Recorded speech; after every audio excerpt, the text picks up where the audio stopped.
Sup, you guys? ASD Classified here. So it's a rainy day. Don't know if you guys can hear the rain, but since it's raining, I decided to go ahead and make a video about Ninja Steel. You know, perfectly dreary topic for a dreary day. Alright, so Ninja Steel. It's bad, y'all.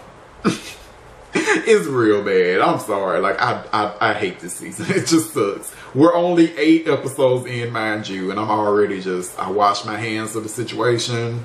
Only been 8 episodes in the States. Have to clarify that, you know, I think Spain and a few other countries have gotten more episodes of Ninja Steel than we have in the States. But yes, I just need to see 8 to know that this season it's just not gonna be shit. Okay, it's already bad and it's not gonna get much better.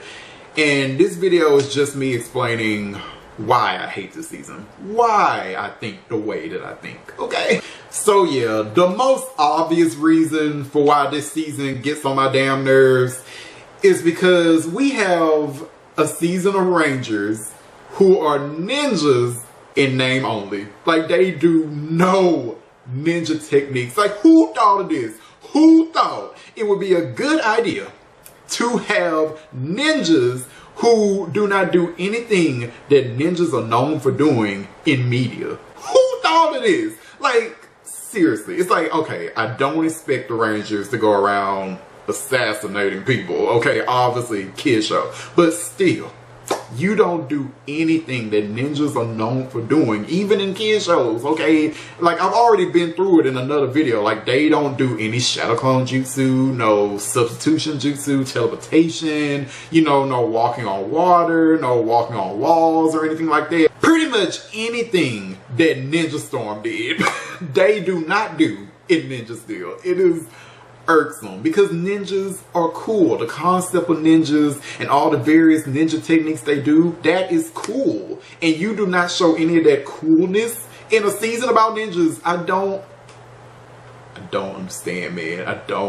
don't get it. I don't know what the problem is, okay? Because the Ninja didn't have this problem. You know, that Japanese series that Ninja Steel is adapted from, the Ninja didn't have this problem. The Warriors and the Ninja, they were ninjas. They did all the techniques I listed and then some. So I don't understand what Ninja Steel problem is, okay? Ninja Steel wants us to believe that because the Rangers have the Ninja Power Stars and the Ninja Power Stars give them the ability to shoot fire and lightning and water around, that's what makes them ninjas. But this is Power Rangers. This is Power Rangers though. In the 20-something years that this show has been on, do you know how many Power Rangers have had the ability to shoot fire and water and lightning around? Damn near all of them. So, if we go by what Ninja Steel is telling us, all of the Power Rangers are ninjas because they were able to shoot fire and lightning and etc. too. So I don't understand this. I don't understand this. It's just so fucking dumb. How have we had 8 episodes and there has not been one ninja technique? Oh, I'm sorry. There was one ninja technique. I'm so sorry. There was one. I think Brody used the substitution jutsu, but they called it something else. I think it was like the scarecrow technique or something, which is fine. I don't care that you changed the name of it. You know, that's creative. Fine, whatever. I just want you to use the classic ninja techniques. But, you know, you only did it one time. One scene in one episode, and there have been 8. But whatever, you know, I've already talked about that before. Let's talk about other problems in this season. Other problems by the name of Brody. Okay. So, Brody, which is such a dude bro name, man. Brody. Okay. Brody. Brody makes me sick. He makes me sick, man. I can't stand him. And it has nothing to do with the actor. It really doesn't. The actor is fine. It has everything to do with the writing, okay? The writing is the problem. How they're writing Brody is the problem. So, the writers, for some reason, the writers decided to give Brody this very dark and tragic backstory when you think about it. They didn't have to do this. They did not have to do this, but they decided to give Brody this tragic backstory anyway, right? You know, Brody, you know, he was 8 years old. Evil aliens showed up at his house. Said aliens killed his father right in front of him. Then these aliens kidnapped Brody. And they made Brody a prisoner slash slave for 10 years. 10 years Brody was made a prisoner and kept away from his big brother Aiden. You know, the only other living relative Brody has as far as the audience knows. So yeah, 10 years of being treated as a slave and whatever. Then Brody finally escapes, right? He goes to Earth, he meets other teenagers, and they all become Power Rangers. Woo woo, right? Okay, so after 10 years, you know, Brody finally gets his freedom, he becomes a Power Ranger, he gains the power to fight off his oppressors, right? So, after all of that, Brody is just fine. Brody is happy-go-lucky. You know, Brody, he's a high school student now, right? Brody goes to high school. He goes to the high school dances. He drives. He's getting his driver's license. He ain't worried about nothing. He having the time of his life now. Aiden, my brother's missing, man. Fuck that. I gotta pass this math quiz. Brody is not worried about nothing now. I can't stand it. I can't stand it. It is so bad. Like, Brody acts like he has not been through what he's been through. He acts like he didn't go through what the writers told us he went through. Brody saw his father murdered in front of him, kidnapped, prisoner of 10 years, blah, blah, blah. He doesn't act like somebody who's been kidnapped and was a slave for 10 years. He does not. He does not act like he even has a brother that's out there somewhere. Because Brody has not thought about his brother Aiden since episode 2. He has not. Brody has not thought about his brother. Brody has not been looking for his brother since episode 2. Episode 2 had Brody go back to his childhood home. And Brody was so distraught that Aiden wasn't at his house. Why would he be at that house? But anyway, Brody was so distraught that Aiden wasn't there that he started to have like a breakdown. He was crying or whatever, and Sarah had to sit down and get them together. Pretty much like Sarah had to give Brody a pep talk, like, you know, it's gonna be okay and blah blah blah blah blah. And then after that, Brody was okay. That's all it took. Brody just needed a pretty girl to tell him that everything was gonna be okay. And then after that, well fuck that, I'm just gonna live my life. If Aiden out there, he out there. Like, he really has not thought about his brother since episode 2. It is so sad. Like, okay, so there was one scene in episode 8, okay, or whatever the episode was where he met the Gold Ranger, whatever, okay. There was a scene where Brody and the Gold Ranger were talking, right? And they were getting burgers, and Brody was like, my brother used to eat that kind of burger. He loved it. That's the first time that Brody has talked about Aiden since episode 2. I swear, I'm like, what? I can't stand this. It's like, how is Brody not looking for his brother? How? I don't get it. The writers thought it would be far more important if Brody was in high school. I don't even understand this. Brody should not be in high school. His character, no, it should not be happening. But the writers really wanted these high school shenanigans with all 5 of the Rangers for some reason, so he's in high school. I don't even get it. Like, Brody just, I think the end of episode 2, Brody was like, well, I guess I'm going to high school now. How? Did you take a placement exam? Because we showed, the audience didn't see that. How? It's like, just because you're the age of a high school student doesn't mean that you just go to high school. You know, you have missed 10 years of public schooling. You're not just going to be in high school because you're high school age. What the fuck? So you have to take a placement test or something like that. And then after that, what? Who enrolled you? Did you enroll yourself? Like, I don't get this. Like, and how is the school not asking you about your living situation? You don't have a parent or a guardian. How? Like, these are the questions that are coming up that I really don't even want to think about. You know, to be fair, I'm only thinking about these questions because I'm an adult. But still, okay, like, these are stupid questions that, you know, this didn't even have to be an issue if you didn't put Brody in high school. Brody did not need to be in high school, okay? The only thing Brody needs to be doing right now is looking for his brother and training to be a ninja. That is it. He did not need to be in high school. It feels almost like like executive meddling. You know, it's like, I don't get why the writers would put Brody in high school unless they were forced to put him there. Like, oh, well, Brody is high school age, so he must be in high school, okay, because, you know, he has to be a good example for the children, you know, and you know, he's the Red Ranger, and the children will look to the Red Ranger the most, you know, so, you know, you gotta have a good example. We can't be, you know, it can't look like we're promoting truancy or something. Like, why is Brody in high school?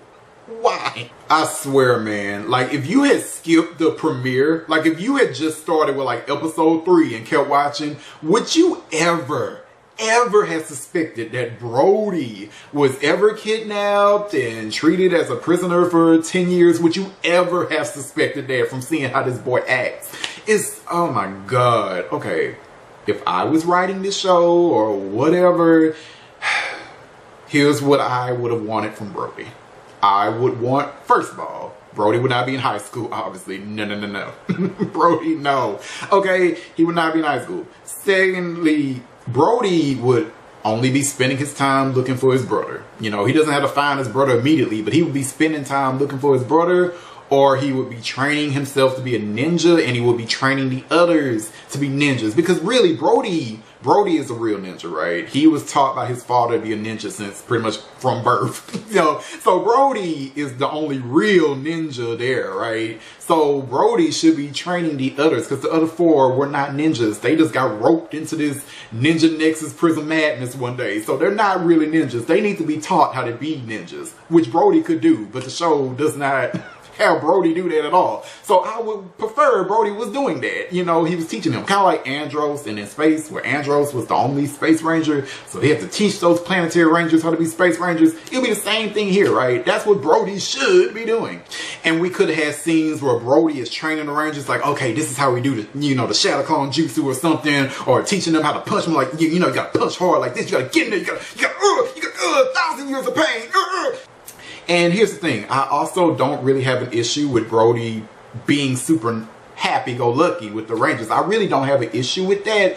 It's just, he also needs to show that he went through what the show tells us he went through. Like, he needs to be angry. He needs to be sad at times. Like, you know, like, I feel that, how can I explain this better? Like, I feel that it should have been written that Brody escapes, right? He comes on Earth, he meets the other Rangers, whatever, and then the show shows us how Brody is getting back to being on Earth. Like, he's been away from Earth from a long time. So the show, it tells us how he's getting, I can't think of the word right now, but he's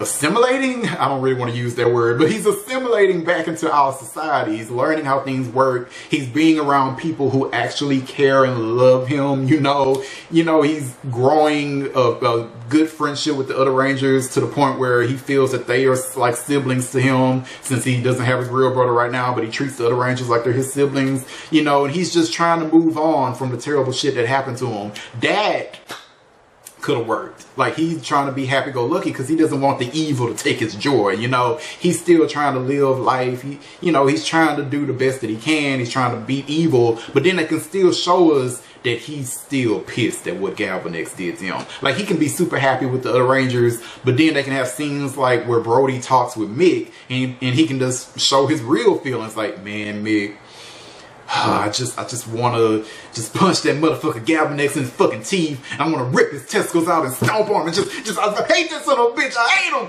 Like, you know, you could just give us scenes like that still. I feel like you could do both, because humans are complex. You could have Brody be happy. Like, I don't really want him to be Batman. You know, he can be happy with the Rangers, but at the same time, he can still show that he's pissed and that he's sad about what happened to him in his life. You could do that. But the show doesn't. The show does not focus on any type of anger or sadness with Brody. It just makes Brody happy all the time. It's disgusting. So, yeah. And it's the exact same issue with Aiden as well. Oh, did I say Aiden? I meant Levi. It's the exact same issue with Levi. So Levi, he was given the gold power star, whatever, right? To become the Gold Ranger. And then he was kidnapped by Madame Odious. So he was kidnapped by one of the villains, and then he was tortured and almost driven insane by this villain for weeks, maybe a month. Literally what they told us in the show, that, oh, like, I think Levi said that, like, oh, I think she was trying to drive me insane. I'm not making this up. It was in the show. So then the Gold Ranger, he escapes one day, and he escapes, and after that he goes back to his normal life of being a country singer. He got an album to put out, he got a world tour to go on, he's signing fan autographs and shit. He not worried about nothing. Like, I was kidnapped, man, whatever, dust that off your shoulders, we gotta move on with our life. What? This is, I can't. How are you writing this? It's just like Brody. How? Levi is acting like he did not go through what the show was telling us he went through, because Levi is happy as can be, man. Even when he was telling the Rangers what happened to him, oh yeah, I was kidnapped and tortured, it was crazy. Oh well, you want to go get a burger? Like, what the fuck? Like, what is this? What is this? Besides bad writing, I don't know, man. This is just, it's awful. It's like, nobody can be sad on this show. Nobody can be sad or angry for more than like a minute. You know, they can spend their time telling their tragic backstory. Oh man, that was really rough. But thank God I got you guys. All right, let's go to the high school party now. It's just, that's what happens in Ninja Steel, and I can't stand it. I can't stand it. You give people these tragic backstories and then do nothing with them. Like, the characters, they act like they didn't even go through that shit. So what was the point? What was the point of doing this? I don't get it. It's like, why not just keep the shit simple? Why did y'all have to do the tragic backstory shit? You didn't have to do this. You know, you could have just kept it simple. Could have kept it very simple. Ninja Steel would be so much better if they would have just kept it simple. If it would have just been about 5 teenagers who are also ninjas and are friends in high school and they fight aliens. And that could have just been it. Like, you know, y'all trying to do this extra shit with the kidnappings and torture and shit. It just was not needed. Ninja Steel would be so much better if you took that shit out. It would be. Ninja Steel would work if you would have kept it simple. Like, if the writers would acknowledge the lore and mythos of Power Rangers for 5 fucking seconds, you would realize that keeping this simple would have worked, okay? The story could have been this. We got 5 teenagers, right? They're friends, they're in high school, because the writers really want to do the high school shenanigans. So they're 5 teenagers, friends in high school. And once, you know, school is done for the day, they have their extracurricular activities. And what are those activities?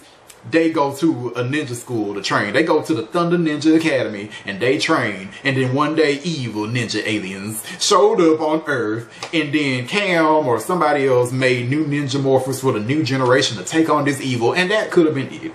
Literally, that could have been it. We left it there. It is simple, and you acknowledge the past Power Ranger seasons and shit. That's it.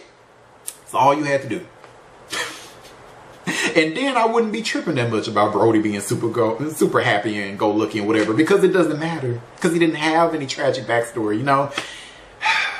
But whatever. It's just, my God. It's like the Power Ranger writers can't handle anything else other than simple. So why are you not just doing simple? But whatever. So yeah, that's pretty much it. There are other things that irk me in this show so far. Like, they had an episode where Galvanex, the main villain of this show, showed up giant size in the city with 7 other giant size clones, and the Rangers just treat this like it's a normal thing. The Rangers don't even call their Zords. Not one Zord. The Rangers decide to pull out their like pistols or frog guns and shoot at the giant main villain. And then are surprised when this doesn't work. And I just, oh my God, how is this? Your main villain is on Earth with 7 other giant versions of himself, and it's not treated like a big deal. It's treated like it's, oh shit, man, it's another Tuesday. Oh my God. There's also another episode with Calvin, the Yellow Ranger. So, this episode, man, there's this episode where we learn that Calvin is afraid of driving and he has to overcome that fear, right? So when the episode started and it told us that Calvin is afraid, he has a fear of driving, a lot of ideas went in my head. I was like, a lot of ideas about where the fear came from. I thought that it might be like, oh, when Calvin was a kid, he was involved in like a car accident or something. So now he doesn't want to drive because he, you know, it traumatized him from that. You know, that could actually been cool. Like, he's come to the point where like I can sit in cars now. It took me a while to get there, but I can sit in them now. But I'm not driving those motherfuckers. Those little monster dragon metal demons. Oh no, can't drive them. So I thought it was gonna be something like that, and I was like, oh, that could be deep. But I should have known better. I should have fucking known better. So the reason that Calvin was afraid to drive was because when he was a kid, he had like an accident in like a go-kart or some shit. I don't know. Maybe some other kid bumped into him too hard. And ever since then, he's been traumatized. I'm like, are you serious?